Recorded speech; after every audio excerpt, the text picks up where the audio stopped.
Morgan Lee was an experienced hiker, someone who knew the wilderness like the back of his hand. His friends often joked that he was part mountain goat, part compass. On a crisp September morning in 2005, Morgan set out alone for a trek through the sprawling expanse of Redwood National Park, a place of towering trees, deep canyons, and shadowed trails.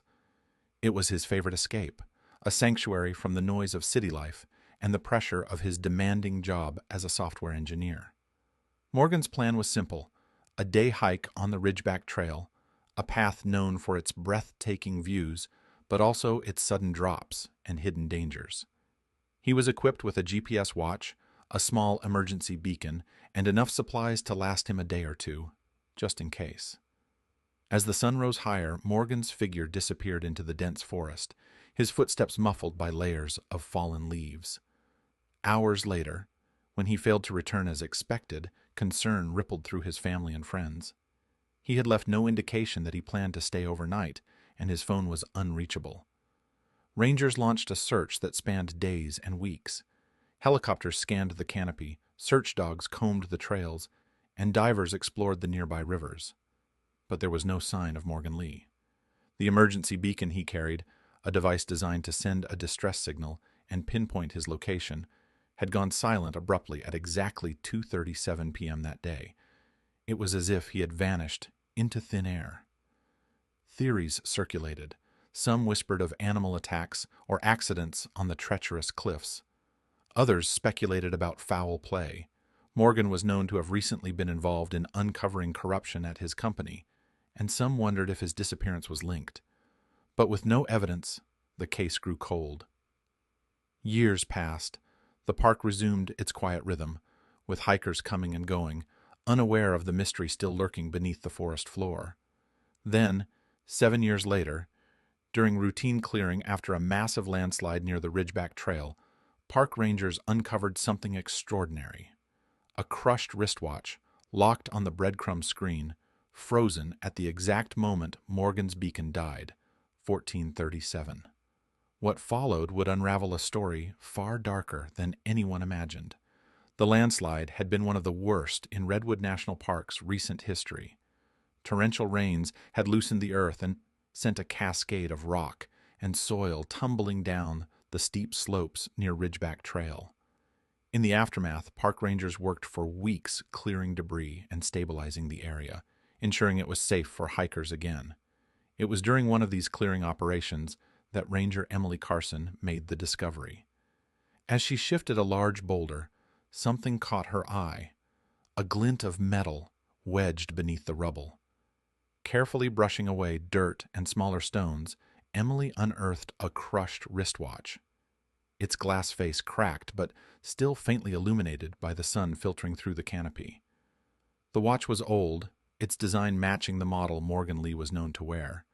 The screen displayed a frozen breadcrumb trail, a digital map tracking his route through the park, and the time was locked precisely at 1437, the exact minute his emergency beacon went dead 7 years earlier. Emily called in the evidence with a mixture of excitement and dread.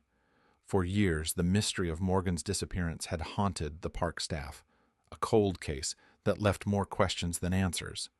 Now, suddenly, a piece of the puzzle was resurfacing in the most unexpected way. The watch was carefully sent to a forensic lab for analysis. Experts extracted the GPS data stored within, hoping to trace Morgan's last movements. What the data revealed was chilling. Morgan's path had doubled back twice. Rather than continuing forward on the trail, he had backtracked on 2 separate occasions, covering ground he had already passed. The pattern suggested he was being forced to change his route, perhaps by someone or something threatening him. Further investigation found traces of ballistic gel on fragments of bark near the landslide area. Tests confirmed the gel contained residue from 2.22 caliber rounds fired that same afternoon in 2005. It was the first hard evidence that Morgan's disappearance involved foul play.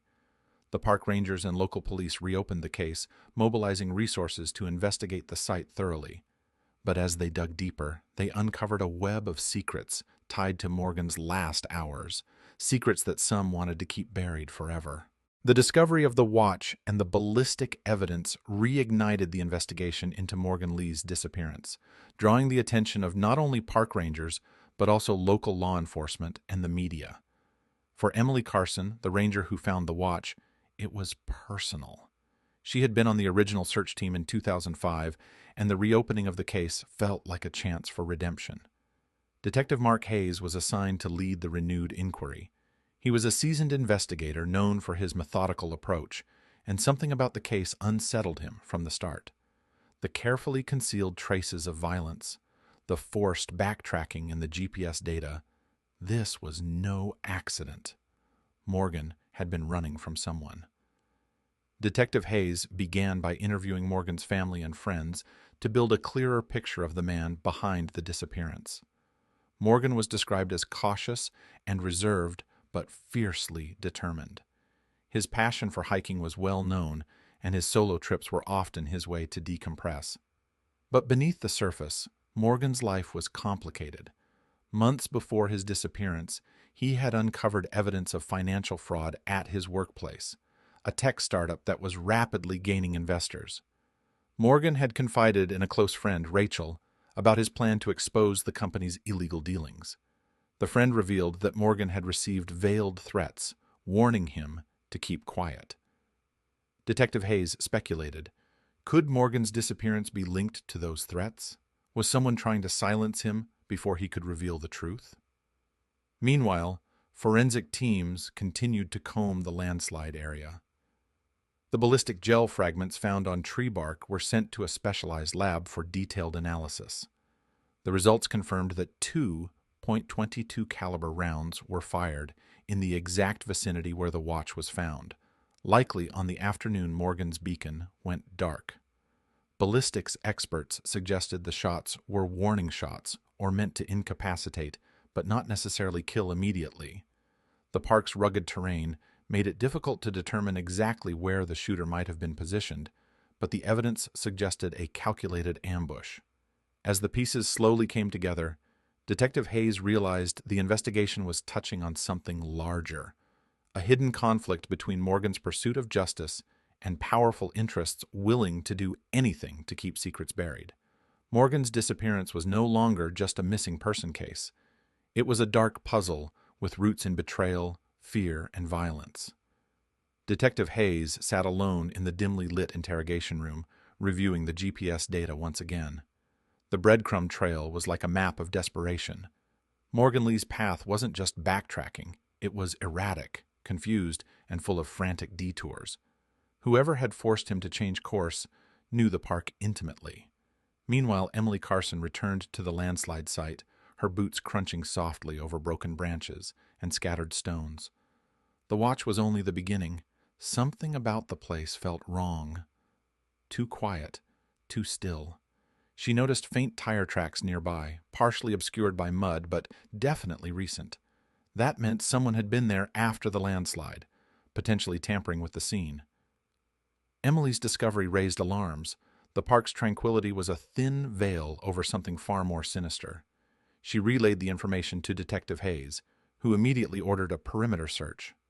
Back in town, Rachel, Morgan's close friend and confidant, received a chilling phone call. The voice on the other end was distorted, but unmistakably threatening. "You don't want to dig deeper, Rachel. Leave it alone before it's too late." Rachel's hands trembled. She had already been cautious about speaking to authorities, fearing for her own safety. Now it was clear that whoever was behind Morgan's disappearance was watching and willing to strike again. Detective Hayes dug into Morgan's workplace history. The tech startup Altura Systems had been under scrutiny recently for irregular financial activity, but no charges had been filed. Morgan's role as a junior analyst gave him access to sensitive internal documents he reportedly planned to expose. Interviewing Morgan's former colleagues revealed whispers of intimidation from higher-ups, a culture of silence enforced through veiled threats and occasional disappearances of whistleblowers. Several employees had left abruptly, citing fear and pressure. As night fell over Redwood National Park, the investigation grew darker. Whoever had pursued Morgan was still out there, lurking in the shadows, determined to keep their secrets hidden. Morgan's erratic GPS route was a silent scream for help, a trail of breadcrumbs leading to the truth, if only someone could follow it before it vanished forever. The investigation was intensifying, and the park felt like a cage closing in on the truth. Detective Hayes and Ranger Emily Carson formed a tentative alliance. Combining their knowledge of the terrain with law enforcement experience, they began to retrace Morgan's last known steps from the GPS data.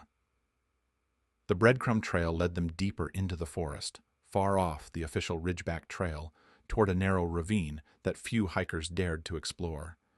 The area was riddled with hidden caves and thick underbrush, perfect for someone looking to disappear without a trace. As they pushed forward, Emily's radio crackled with a report from the forensic team. Microscopic fragments of shredded paper had been found embedded in the watch's casing. The fragments contained partial text, financial jargon, references to offshore accounts, and cryptic notes that hinted at a larger conspiracy involving Altura systems. Detective Hayes' suspicion grew. Morgan had stumbled onto something far bigger than corporate fraud, something dangerous enough to cost him his freedom, or worse. At the ravine's edge, the ground showed signs of disturbance, recent footprints mixed with old leaf litter. They found a torn piece of fabric snagged on a thorny bush, a fragment of Morgan's hiking jacket. Suddenly, Emily stopped and shushed Hayes, pointing to a faint metallic glint deeper in the undergrowth. It was a small, crushed emergency beacon, like the one Morgan carried, but older and broken. The implication was chilling. Someone else had been out there, tracking or hunting. Back in town, Rachel met with Detective Hayes secretly, sharing the last message Morgan had sent her. A cryptic text with GPS coordinates and the words, "Trust no one." "We never knew what he found," Rachel said, voice trembling. "But I think he was scared. Really scared." The pressure mounted. Morgan's disappearance was no accident. The trail of evidence was leading toward a shadowy network within Altura systems, but also someone with intimate knowledge of the park, and a willingness to use violence to keep secrets buried. As night fell again over Redwood, the forest seemed to hold its breath, waiting for the next move. Detective Hayes sat in his cluttered office, eyes fixed on a map of Redwood National Park pinned to the wall. Red and blue pushpins marked Morgan's last known movements, the landslide site, and the mysterious ravine where the torn jacket fragment was found. The deeper he dug, the more tangled the case became. Meanwhile, Emily Carson coordinated with park rangers to install discreet surveillance around key trailheads. They hoped to catch whoever might be lurking, waiting for the investigation to stall. But the forest was mercilessly quiet. Rachel's warnings echoed in Hayes' mind. Trust no one. Who was watching them now? Late that evening, Hayes' phone buzzed. A text message from an unknown number appeared on the screen. "Stop digging, or you'll be next." His blood ran cold. Despite the threat, Hayes knew he couldn't back down. Morgan Lee's disappearance was no longer a cold case. It was a ticking time bomb.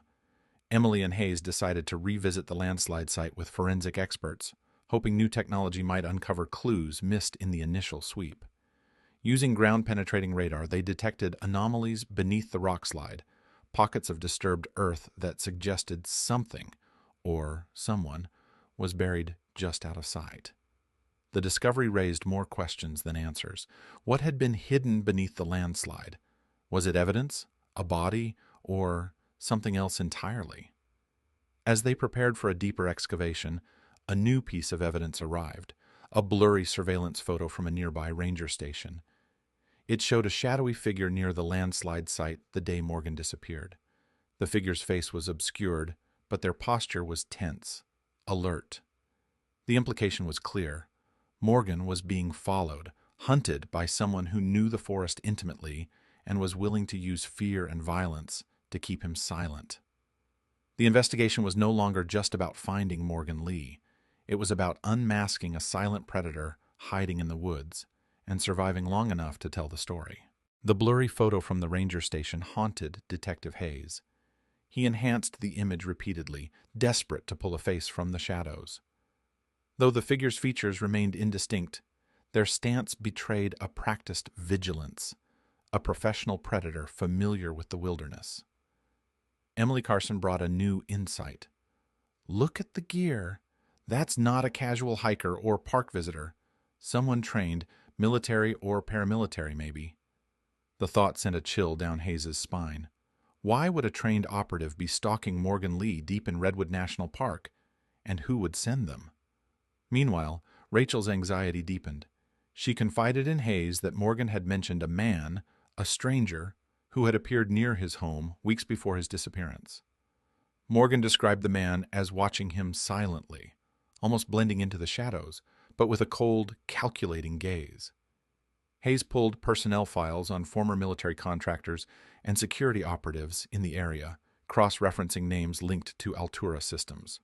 One name stood out, Marcus Vale, a former Special Forces operative dismissed under mysterious circumstances and rumored to work as a corporate enforcer. The pieces began to fit together. Morgan's investigation into Altura's financial crimes had likely triggered a brutal response, one that extended beyond mere threats. Armed with this new lead, Hayes and Emily prepared to search for Marcus Vale, hoping to confront the man who may have hunted Morgan into the forest. But the deeper they dug, the clearer it became that Marcus wasn't just a hired gun. He was a ghost. His movements were shadowy, his network vast, and his motives shrouded in darkness. The forest was no longer just a backdrop for the mystery. It was a battleground. And Morgan Lee Zatkori. The sun dipped behind Redwood's ancient trees, casting long shadows across the forest floor as Detective Hayes and Ranger Emily Carson prepared their final push into the heart of the wilderness. The manhunt for Marcus Vale had become urgent. Every moment counted.